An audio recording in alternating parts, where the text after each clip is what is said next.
I drive pretty aggressively, we'll say. And I have been blessed to have received only a few speeding tickets in my entire driving life. But one day I was living in California, driving up from Sunnyvale, near San Jose, where I lived, up to San Francisco for a meeting, and I was running a little late.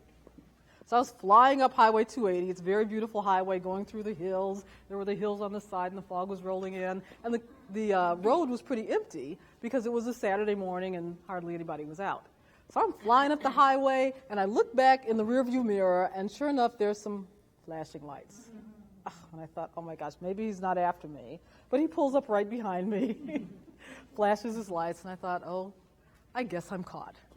So I pulled over, I get a ticket, and I decided to go to one of the all-day traffic schools so that I could get it all over with in one fell swoop. So a few months go by, I go to traffic school, and there are about 40 people in this class.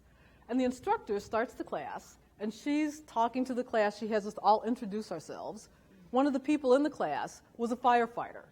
He was a really big, burly guy with a really big, booming voice. And you could just see him rushing into a burning building, picking up bodies, carrying them out, saving lives, and then going to the local tavern and down on a keg of beer. And he was like a big, burly guy.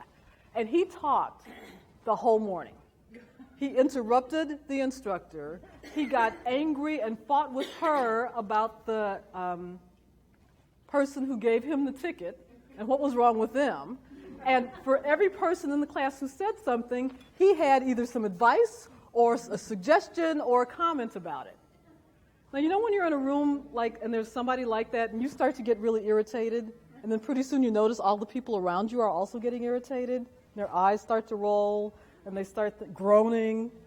We were at that point. And I was sitting there thinking, I should say something to him. Since I'm a communications expert, I should say something. And I thought, why should I bother? I'm never going to see this guy again.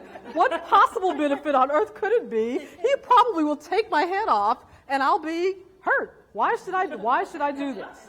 But I kept, every time he opened his mouth, I thought, oh my God, I can't stand the whole day of this. So I thought, I'm going to say something to him.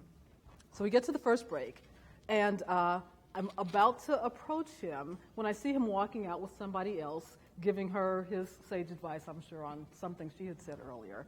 And I thought, oh, I'm off the hook. So I turn around to pick up my things, and when I turn back around to leave, he's standing right in front of me. And I thought, I guess I'm not off the hook. So he gives me whatever sage advice he had for me about something that I had shared. And when he finished, I said, I'm glad you came over. And I'm afraid to say this because I don't know how you're going to react. But every time you open your mouth, I get irritated. And then I stood there. And his reaction was, I'm sorry, I get a lot of that. And I thought to myself, I bet you do. And he said, I'll try to be better. And I thought, wow, well, that turned out a lot differently than I expected. Great. So we walked out. We had a really nice conversation over break. We came back in. And after the break was over, the instructor starts talking again. He raised his hand. She called on him. He said 2 sentences and stopped. I was like, wow, that was great. Time goes on. She calls on him again. He raises his hand. She called on him. He said his 2 sentences, put his hand down, stopped talking. One more time. He raised his hand. She didn't call on him right away.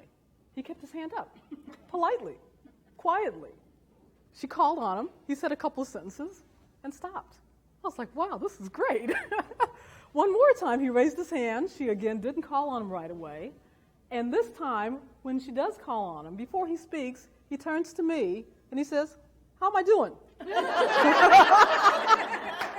whole class turned to me like, you said something to him?